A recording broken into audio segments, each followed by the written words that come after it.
Hi everyone, Christopher here, and welcome back to another episode of Fossil Forward Finds. We have another What Sold video for you.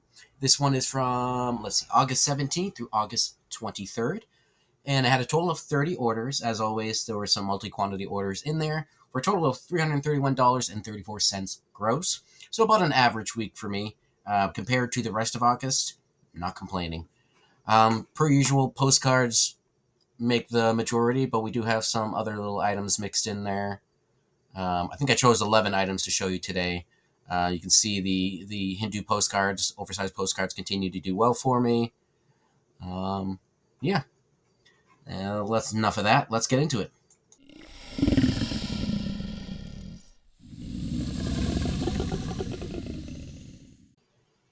Alrighty, so let's dive into the sales. Just as a reminder, I don't necessarily show you my best sales each week. I just show you ones that I find interesting, and I usually start off with a few non-postcard items, and then we move on to the postcards for the rest. So to start off, we have another patch for you. Boy Scouts of America continue to do well for me. This sold for the full asking of $5.99. Again, patches do go eBay standard envelope, so it's about 74 cents to ship. And this one says quality unit 1998. Let's see, I had this one listed since July of 2024, so it's been up a little over a year. All right, next we have a trade card. I'm assuming this is from a movie, but Rocket Ship, 1979 production. This is part of a series of Rocket Ship cards I got from Papergoy over on Whatnot. Go and check out his shows. He does a number of shows almost every day. If I remember, I'll put the link below. But in any case, this one sold for full asking of $5.49. I got a whole series of these from Papergoy, so they came out to be about 6 cents a piece. So I more than profited on that. Just shows you the back there. So I have a whole bunch of other ones still listed. This was the first one to sell. All right, here's another Whatnot purchase. This one I bought from Flipping Roo. I paid roughly $5.51 when you break down when I cost average and shipping and all the things. This sold on offer for $20. So I tripled my money or so. Not too bad. Forget where this one was headed, but I think it was headed to California. But the buyer left me a message letting me know that they were framing it for their dentist. So I guess they very much like their dentist. This was a larger piece, so the buyer did pay shipping on that. But you can see we have a military dentist theme going on here. I'm assuming Vietnam, but I'm not sure. But you can see very sanitary conditions. I might add, but you gotta do what you gotta do. Alrighty, so this order, one buyer bought 3 of the same postcards. This is in part why I always do multi-quantity listings if I have multiple of the same card. I don't play the scarcity game where you list one and hope it sells and then list another one. I just like throwing it all up there. I don't have to keep track of whether I have more or not. But this is an advertising card, one of the Max Rack cards you would have got free at one point. Advertising the Espresso bar. I'm not sure if we had a location on this one. First Ave somewhere. I'm gonna assume California, but I don't actually know. But got a nice little burlesque kind of boudoir thing going on here. Big old hunk of a man in the back, beefcake. I always toss gay interest into titles like this, and that usually helps move things along. Bought this from Postcard and Prosecco on Whatnot. Whatnot, as you can tell, is a big source for a lot of my inventory. When buyers buy multiple postcards at the same time in one order, they do get a volume discount. So they saved $4.20 by buying the 3 of them at once. So after shipping and fees and discount, I make $12.49 on the order. More than happy with that. Let's see. All right, this is a fun one. This one I got from Dave F. Brother. Can you guess where? Whatnot. This is a lenticular postcard. I usually try to add a video in with lenticular postcards. I don't always get around to it. Kind of depends on the time, what I'm doing when I'm listing. But was a series of marine life lenticular postcards that I got from Dave F. So you move it back and forth. It's got a bit of a 3D view to it. But we got stingrays or manta rays. I'm honestly not an expert on how to tell the difference. And then we got a bunch of other little fishies swimming around. And this one sold for full asking of $9.99. You can see this is the second one that um, I sold. So I do believe I am out now. I know my lenticulars, I have to double check my inventory because I bought them over multiple periods of time. So there might be a few stragglers. But in any case, I listed this in September of last year. So just about a little under a year to sell. And yeah, I have a whole bunch more of the marine lenticulars as well as cats, dogs. I really enjoy buying the lenticular ones for resale. All right, good old Dolly Parton. Dolly sold for $6.39. This one I listed in September of 2023, so a bit of an older listing. And yeah, good old Dolly.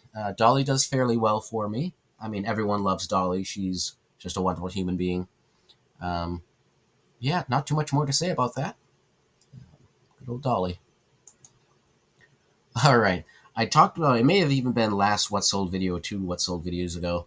I ran into the same situation here where when I set things up for auction, a lot of times I will set things at $19.99 because more often than not, when I sell something on auction, it sells for one bid. And $19.99 keeps me within an eBay standard envelope and it makes everything economical for everyone. But once in a while, in this case, it's for the second time in a month, I had two bidders, and the second bid went for $20.50, which put me over the eBay standard envelope, which means I had to pay ground advantage shipping. I would have made more money if I just put it buy it now or started it at auction above the eBay standard envelope threshold and charge. But it is what it is. It happens once in a while. You can't see it, but I made $13.38 after shipping and fees.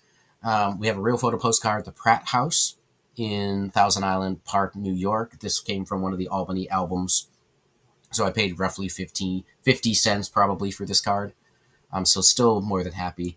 I've had auctions where, I started at $9.99 and then I get, 3-4 bids and it goes higher up. So it all works out in the wash. Sometimes I will, lose a few bucks doing it this way, and then I make a few bucks on another. I don't worry too much about it. But sell the way you want to sell. If you're completely anti-auction, fine. If you want to just sort of nip this in the bud and price it over eBay standard and eBay standard envelope, and maybe just let it sit longer, wait for the right buyer, do that as well. Run your business the way you like.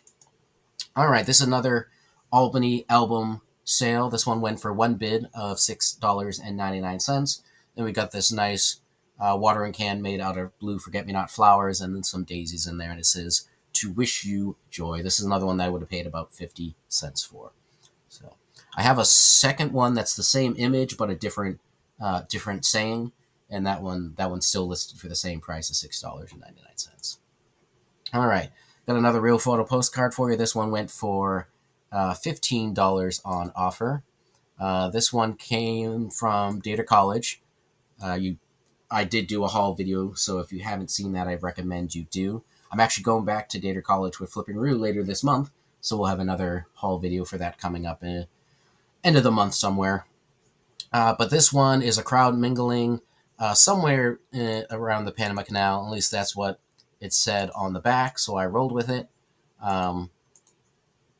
Just looking at the architecture and the fashion, it certainly was believable to me. I started on auction. It didn't sell on auction, but it did sell on offer for the $15. So I paid. This card was priced at $1.50, I believe, is what I paid individually for this card. Or is it the other way around? So you see, I have two prices up here, $1.50 and $2.07. One of them was the price of the card, and the other one was cost average. I think the $1.50 was the price of the card, and then $2.07 was cost averaging across the whole haul. Alrighty, Star Trek went for $5.39. Nothing wild and crazy. Made $3.50 after shipping and fees, but I am a huge Star Trek nerd, so I couldn't pass up the opportunity to share a Star Trek sale. This one did have a little hole punch. I do see a lot of the original series Star Trek have this little hole punch in there, so I wonder if originally they came on like a keychain kind of loop. But in any case, I have a whole bunch more of these. Yeah, I still have 7 available. Star Trek doesn't sell for great money in most cases, though I have sold some Star Trek postcards for $10 or so for a single card. But I will always pick them up if the price is right, because that's my jam. And then, last but not least, we got a little bonus postcard here for you. This one sold for the full asking of $14.99. We're on Bayshore in Long Island. This is another postcard I got from Paper Gory on Whatnot. I paid $1.63 when cost averaging on this one. So a little bit higher than I would generally pay, but I usually will pick up Long Island if I can. So we got folks swimming here, people on the pier. Just a nice scene overall. I'm not sure if this is a generic scene that's been reused for multiple locations, or if this is actually supposed to depict Bayshore or not. But Undivided Back, postmark 1906 from Brooklyn, New York. And yeah, let me know what your favorite sale from this list was. How are your sales doing? I hope they are doing fantabulous. And we will catch you on the next video.